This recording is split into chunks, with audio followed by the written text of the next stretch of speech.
Hello students, আমি Nitish sir জ্ঞানজ্যোতি coaching সেন্টারের পক্ষ থেকে তোমাদের প্রত্যেককে জানাই আরো একবার স্বাগত। তো স্টুডেন্টস, আজকে আমি তোমাদের সঙ্গে আলোচনা করব এনইপি 4 ইয়ার আন্ডার গ্র্যাজুয়েট প্রোগ্রামের অধীনস্থ যে সমস্ত ছাত্রছাত্রীরা যারা নর্থ বেঙ্গল ইউনিভার্সিটি আন্ডার বিভিন্ন কলেজগুলোতে পড়াশোনা করছো তাদের জন্য আজকে আমি আলোচনা করব এনইপি থার্ড সেমিস্টারের আইডিসি রুরাল স্টাডিজের ভীষণ গুরুত্বপূর্ণ আজকে রুরাল পাওয়ার স্ট্রাকচার থেকে ইউনিট নাম্বার 3-র গুরুত্বপূর্ণ কিছু এমসিকিউ প্রশ্ন নিয়ে।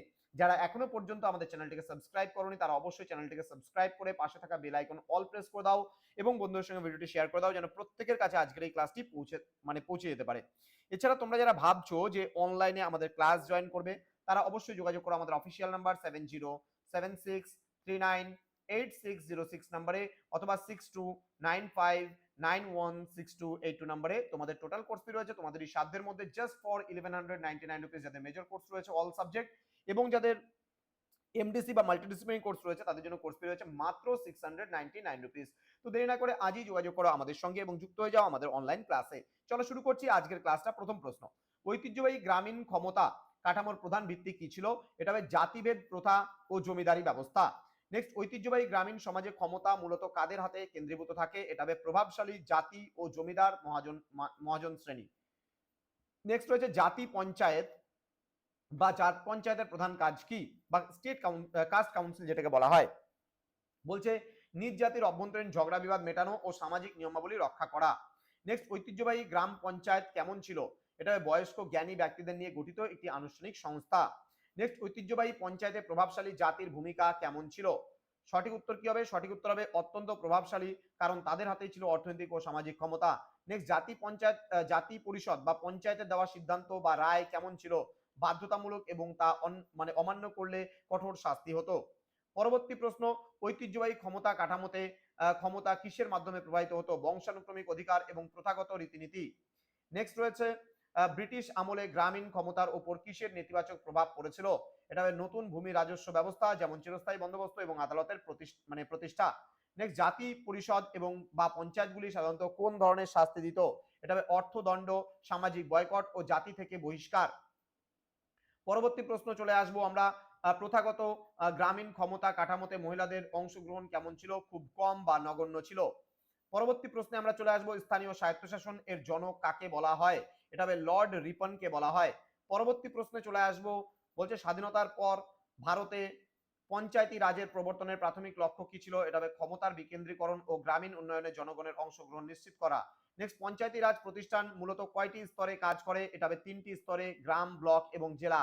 পরবর্তী প্রশ্ন চলে আসবো আমরা, ভারতের কোন রাজ্যে প্রথম পঞ্চায়েতি রাজ ব্যবস্থা প্রবর্তন করা হয়? এটা হবে রাজস্থানে নগর জেলা। দেন পঞ্চায়েতি রাজ প্রবর্তনের সুপারিশ করার জন্য প্রথম কমিটি কোনটি ছিল? এটা হবে বলবন্ত রায় মেহতা কমিটি। বলবন্ত রায় মেহতা কমিটি তার রিপোর্ট কবে জমা দিয়েছিল? 1957-এ জমা দিয়েছিল। পরবর্তী প্রশ্ন, পঞ্চায়েতি রাজ্যের সর্বোচ্চ নিম্ন স্তর কোনটি? গ্রাম পঞ্চায়েত। দেন গ্রাম পঞ্চায়েতের প্রধান কার্যাবলী কি কি? গ্রামীণ রাস্তা, পানীয় জল, জনস্বাস্থ্য, প্রাথমিক শিক্ষা ও বিচার, এগুলো। পরবর্তী প্রশ্নে আমরা চলে আসবো। পরবর্তী প্রশ্ন কি বলছে? পঞ্চায়েতি রাজের দ্বিতীয় স্তর বা ব্লক স্তর কোনটি? এটা পঞ্চায়েত সমিতি বা ব্লক পঞ্চায়েত। নেক্সট, জেলা স্তরে পঞ্চায়েতি রাজ সংস্থার নাম কি? উত্তর হবে জেলা পরিষদ। নেক্সট, পঞ্চায়েতি রাজ ব্যবস্থার রাজনৈতিক কার্যাবলী কি? স্থানীয় সিদ্ধান্ত গ্রহণে জনগণের অংশগ্রহণ এবং রাজনৈতিক সচেতনতা বৃদ্ধি করা। পরবর্তী প্রশ্ন, পঞ্চায়েত সমিতি মূলত কি কাজ করে? এটা বলছে গ্রাম পঞ্চায়েতগুলির মধ্যে সমন্বয় সাধন এবং উন্নয়ন কর্মসূচি তত্ত্বাবধান করে। দেন পঞ্চায়েতি রাজ প্রতিষ্ঠানের আয়ের উৎস কি? বলছে কেন্দ্র ও রাজ্য সরকারের দেওয়া অনুদান ও স্থানীয় কর ও শুল্ক। পরবর্তী প্রশ্ন, পঞ্চায়েতি রাজ ব্যবস্থার মাধ্যমে গ্রামীণ সমাজে কিসের পরিবর্তন এসছে? ঐতিহ্যবাহী ক্ষমতা কাঠামোর দুর্বলতা ও নিম্ন জাতির ক্ষমতায়ন। নেক্সট, গ্রাম সভা বলতে কি বোঝায়? বলছে গ্রাম পঞ্চায়েতের এলাকায় বসবাসকারী সকল নিবন্ধিত ভোটারদের সভা। পরবর্তী প্রশ্ন, ৭৩তম সংবিধান সংশোধন আইন কবে থেকে যেটা হয়েছিল, কবে মানে পাস হয়েছিল? 1992। ৭৩তম সংবিধান সংশোধনের মাধ্যমে পঞ্চায়েতি রাজ প্রতিষ্ঠানগুলি কোন মর্যাদা লাভ করেছিল? উত্তর হবে সাংবিধানিক মর্যাদা। তারপরে পরবর্তী প্রশ্ন বলছে ৭৩তম সংবিধানিক সংশোধনটি আইন কবে কার্যকর হয়? এটা 1993 এর তোমার হচ্ছে 24শে এপ্রিল। নেক্সট রয়েছে ৭৩তম সংবিধান সংশোধনী আইন মানে সংবিধানে কোন নতুন অংশ যোগ করা হয়েছিল? Part number 9। পরবর্তী প্রশ্ন, ৭৩তম সংশোধনী আইনটি সংবিধানে কোন নতুন তফসিল যোগ করে? এটা হবে একাদশ নম্বর তফসিল। পরবর্তী প্রশ্ন বলছে একাদশ তফসিলে পঞ্চায়েতগুলির জন্য মোট কয়টি কার্যাবলী অন্তর্ভুক্ত করা হয়েছে? এটা হবে 29টি।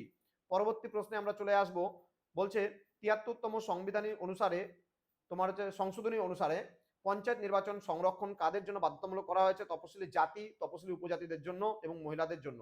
নেক্সট 73তম সংবিধান সংশোধনীতে মহিলাদের জন্য কত শতাংশ আসন সংরক্ষণ বাধ্যতামূলক করা হয়েছে? এটা হবে 1/3 কমপক্ষে 33%। নেক্সট রয়েছে পঞ্চায়েতগুলির সকল স্তরের সদস্যদের পদের মেয়াদ কত বছর? এটা হবে 5 বছর। নেক্সট পঞ্চায়েতগুলির নির্বাচনের জন্য নির্বাচন কমিশন গঠন বাধ্যতামূলক করা হয় কোন সংশোধনীর মাধ্যমে? এটা হবে 73তম সংশোধনীর মাধ্যমে। পরবর্তী প্রশ্নে আমরা চলে আসব, পঞ্চায়েতগুলির আর্থিক অবস্থা পর্যালোচনার জন্য কোন সংস্থা গঠন বাধ্যতামূলক করা হয়েছিল? এটা হবে রাজ্য অর্থ কমিশন। নেক্সট 73তম সংশোধনী অনুসারে পঞ্চায়েতে নির্বাচন লড়ার জন্য ন্যূনতম বয়স কত হতে হবে? 21 বছর ন্যূনতম বয়স হতে হবে। কোন কারণে পঞ্চায়েত ভেঙে গেলে, কোনো কারণে যদি পঞ্চায়েত ভেঙে যায় তাহলে কতদিনের মধ্যে নতুন নির্বাচন করতে হবে? 6 মাসের মধ্যে নতুন নির্বাচন করতে হবে। পরবর্তী প্রশ্ন বলছে 73তম সংশোধনী আইনে গ্রাম সভা কি মর্যাদা দিয়েছে? সাংবিধানিক স্বীকৃতি পেয়েছে। 73তম সংশোধনী ভারতের ক্ষমতার বিকেন্দ্রীকরণে কোন স্তরে নিয়ে গেছে? এটা আমি নিচে তৃণমূল স্তরে নিয়ে গেছে। নেক্সট অতিরিক্ত কিছু প্রশ্ন উত্তর আমরা দিয়েছি এখানটায়। আমরা 60টা প্রশ্ন আলোচনা করবো না এখান থেকে, জাস্ট আর 10টা প্রশ্ন আমি আলোচনা করবো এখান থেকে, কারণ আমাদের পার ভিডিওতে 50টা করে কোশ্চেনই আলোচনা হবে। ঐতিহ্যবাহী জাতি পরিষদের ক্ষমতার উৎস কি ছিল? জাতিগত ঐতিহ্য ও ধর্মীয় অনুশাসন। নেক্সট আধুনিক পঞ্চায়েতি রাজ মানে প্রতিষ্ঠানে প্রশাসনিক প্রধান কে? এটা সরকারি কর্মকর্তা, যেমন বিডিও রয়েছে, এসডিও থাকতে পারে। নেক্সট বলছে কোন স্তরে কোন মানে কমিটি পঞ্চায়েতি রাজের 2টি স্তর করার সুপারিশ করেছে? Ashok Mehta committee. Democracy at the grass roots স্লোগানটি কোন ব্যবস্থার সঙ্গে সম্পর্কিত? পঞ্চায়েতি রাজ ব্যবস্থার সঙ্গে সম্পর্কিত। পরবর্তী প্রশ্ন, পঞ্চায়েতি রাজ প্রতিষ্ঠানগুলির অর্থনৈতিক উন্নয়নমূলক কার্যাবলী কি? বলছে দারিদ্র দূরীকরণ কর্মসূচি, কৃষি ও ক্ষুদ্র শিল্প উন্নয়ন। নেক্সট বলছে পশ্চিমবঙ্গের পঞ্চায়েতি রাজ ব্যবস্থার কয়টি স্তর রয়েছে? 3টি স্তর রয়েছে। পরবর্তী প্রশ্ন, 73তম সংশোধনীতে স্বেচ্ছামূলক বিধান কোনটি? এটা হবে পঞ্চায়েতগুলিকে আর্থিক ক্ষমতা দেওয়া। নেক্সট 73তম সংবিধান সংশোধনীতে বলা হয়েছে যে পঞ্চায়েতি রাজ ব্যবস্থা কমপক্ষে কোন স্তরে গঠিত হবে? এটা হবে গ্রাম স্তরে গঠিত হবে। পরবর্তী প্রশ্ন, জেলা পরিষদের প্রধান কার্যাবলী কি রয়েছে? জেলা স্তরে পরিকল্পনা প্রণয়ন এবং পঞ্চায়েত সমিতিগুলির কাজের সমন্বয় সাধন। পরবর্তী প্রশ্নে আমি চলে আসবো, লাস্ট প্রশ্ন এটাই আজকের। পঞ্চায়েতি রাজ প্রতিষ্ঠানগুলির সুপারিশকে রাজ্য সরকারের কাছে পাঠায়? এটা হবে রাজ্য অর্থ commission.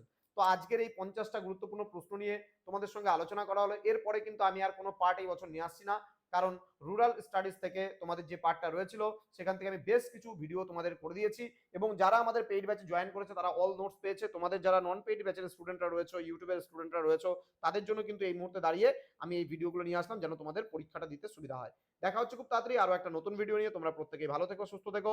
Thank you so much, thanks for watching after all, thank you.